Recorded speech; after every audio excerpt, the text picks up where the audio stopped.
Reports आपके पास specially LPG crisis को लेकर है। पूरे देश में अभी किल्लत बढ़ गई है और ये हकीकत है कि हर जगह जो स्टॉक्स थे वो कम हो गए हैं, कई जगह कालाबाजारी भी हो रही है और ये जो कमी है ये व्यवहारिक है, क्योंकि दुनिया में जो आज हालात बने हैं इस युद्ध के बाद वो होना स्वाभाविक था। लेकिन सरकार ने कोई प्रबंध क्या किए हैं, इसमें वैकल्पिक व्यवस्था क्या बनाई है, कोई विवरण नहीं दिया गया। सरकार तो हमेशा डिनाइल में रहेगी ना। सरकार कैसे बोल सकती है कि हमने गलती की है या हमारा जो एनर्जी सिक्योरिटी के प्रति हमारा जो रवैया था वो गलत था। सवाल ये है कि इस युद्ध में भारत को खामियाजा क्यों उठाना पड़ रहा है, भारत का स्टैंड क्या है। क्या हमने युद्ध विराम की बात की है? क्या हम चाहते हैं कि खाड़ी में लगभग 90 लाख या 1 करोड़ लोग हिंदुस्तानी लोग रहते हैं अलग अलग मुल्कों में, उनके भविष्य के लिए हम लोग क्या कर रहे हैं, उनको सुरक्षित रखने के लिए हम लोग क्या कर रहे हैं। और हमारा जो एक हमेशा से ट्रेडिशनल स्टैंड रहा, चाहे पार्टी किसी की सरकार भी हो, हमारा स्टैंड रहा न्यूट्रल स्टैंड रहा, नॉन वायलेंट स्टैंड रहा और हमने हमेशा कहा है कि जो भी यहाँ पे कहीं भी युद्ध हो रहा हो उसको विराम मिलना चाहिए। अपील तो सरकार कर सकती है, अपनी बात तो रख सकती है। अमेरिका का ऐसा क्या दबाव है कि हम तेल के लिए उनकी बात मान रहे हैं, उनका सामान खरीदने की बात मांग रहे हैं, उनके दबाव में अपनी विदेश नीति का निर्माण कर रहे हैं। और हमारी निष्पक्षता, हमारा जो नॉन अलाइनमेंट का एक स्टैंड था, एक बड़ा मुल्क होने के नाते हमारी जिम्मेदारी बनती है कि हम दुनिया को रास्ता दिखाएं। आज हम खुद मौन बैठे हैं, ये बड़ा एक बदलाव आया भारत की विदेश नीति में। मुसीबत में घिरी बीजेपी को चुनाव में जाना है, क्या अपोजिशन खासकर कांग्रेस इसे? अरे चुनाव तो साल में 20 बार चुनाव होते हैं, बात चुनाव की नहीं है, बात भारत की है। इस देश का जो स्टैंड है वो किसी एक दल तक सीमित नहीं है और भारत के लोग चाहते हैं कि हमेशा शांति बहाली हो और बिना वजह कर युद्ध होता है तो उसके युद्ध विराम की बात की जाए। लेकिन हम लोगों को लगता है कि अमेरिका ने और ट्रंप ने ऐसा भयानक दबाव बनाया है सरकार के ऊपर कि हम कुछ कहने से बच रहे हैं। हर जगह वो अमेरिका बोल रहा है कि आप रूस से तेल नहीं लेंगे। अब हम तेल कहाँ से लेंगे, कितना लेंगे, क्या दाम पे लेंगे, ये हमारा निर्णय है। हो सकता है हम ना लें, लेकिन ये पाबंद कर देना, पहली बार भारत के हाथ बांध दिए गए हैं, ये मुझे लगता है कि भविष्य के लिए बहुत बड़ी चुनौती रहेगी। आज ट्रेड डील के कारण देश की किसानी खतरे में है, देश के किसान खतरे में है, देश के युवा खतरे में है।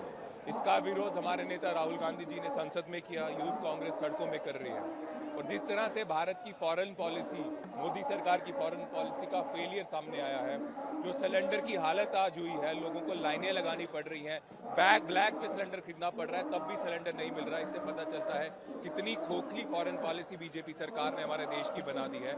एक तरफ विश्व गुरु का गुब्बारा जो था वो फट गया और दूसरी तरफ देश के लोगों को नुकसान इनकी गलत नीतियों के कारण हो रहा है। इसके खिलाफ हम प्रोटेस्ट कर रहे हैं और हम मानते हैं जब तक ये किसान विरोधी यूएस ट्रेड डील वापस नहीं लेते तब तक ये संघर्ष यूथ कांग्रेस करती रहेगी।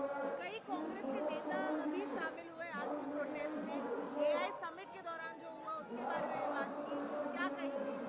देखिए, यूथ कांग्रेस के लोग, यूथ कांग्रेस के साथी राहुल जी के सिपाही हैं, वो किसी भी जेल से डरते नहीं।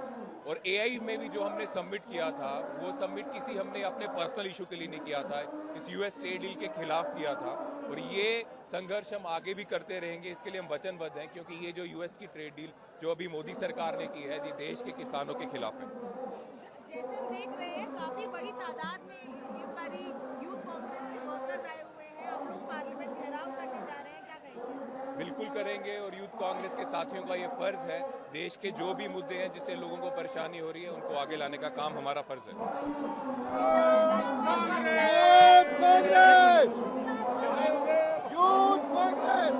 बाहर आने के बाद आपकी मुलाकात राहुल गांधी से हुई है क्या? जी हुई है। क्या बातचीत हुई? यही बातचीत हुई है कि ये जो यूएस ट्रेड डील है उससे देश के किसानों को नुकसान होगा और अगर देश की किसानी बचानी है तो हमें इस ट्रेड डील के खिलाफ संघर्ष करना पड़ेगा। और वही यूथ कांग्रेस अपने नेता राहुल गांधी जी के नेतृत्व में संघर्ष कर रही है और जब तक ये ट्रेड डील वापस नहीं होती ये संघर्ष चलता रहेगा। सरकार ने सवाल उठाया, क्या राहुल गांधी की हरी झंडी आपको थी या राहुल गांधी को ऐतराज था उस तरीके से? राहुल जी ने बताया कि यूथ कांग्रेस के साथी पीसफुल प्रोटेस्ट वहाँ कर रहे थे, उन्होंने मीडिया में ये बताया है, सोशल मीडिया में बताया है। और सत्य तो यही है, देश का संविधान हमें हक देता है कि किसी भी पब्लिक प्लेस में अगर हम अपनी बात रख रहे हैं पीसफुली, जिसमें किसी को कोई नुकसान नहीं हो रहा, तो वो हमारा हक है और इससे कोई देश की छवि खराब नहीं होती। जब हम बोलते हैं पीएम इज कंप्रोमाइज, तो हम देश की जो सरकार की पॉलिसीज हैं उसके खिलाफ बोल रहे हैं। हमारा भारत देश और भारत माता इतनी बड़ी है कि किसी प्रधानमंत्री या पॉलिटिकल पार्टी से उसका कंपैरिजन नहीं किया जाता। देश पार्टी से बहुत बड़ा है। लेकिन आप लोगों ने कहा लैंड एक्विजिशन बिल जो है लैंड एक्विजिशन बिल सरकार को वापस लेना पड़ा, एग्रीकल्चर लॉज वापस लेना पड़ा, तो क्या कांग्रेस या राहुल गांधी रिजिड है कि इस एग्रीमेंट को कैंसिल करना लेना ही पड़ेगा। हमारा देश जो है किसानी से चलता है, एक ही नारा है देश का, जय किसान जय जवान। आज उन पे खतरा आएगा और देश के किसानों पे खतरा आएगा तो किसानों को मारकर कैसे हमारा देश चल सकता है।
कंप्रोमाइज यूएसए डील जब तक रोल बैक नहीं होती यूथ कांग्रेस इसी तरह संघर्ष करता रहेगा।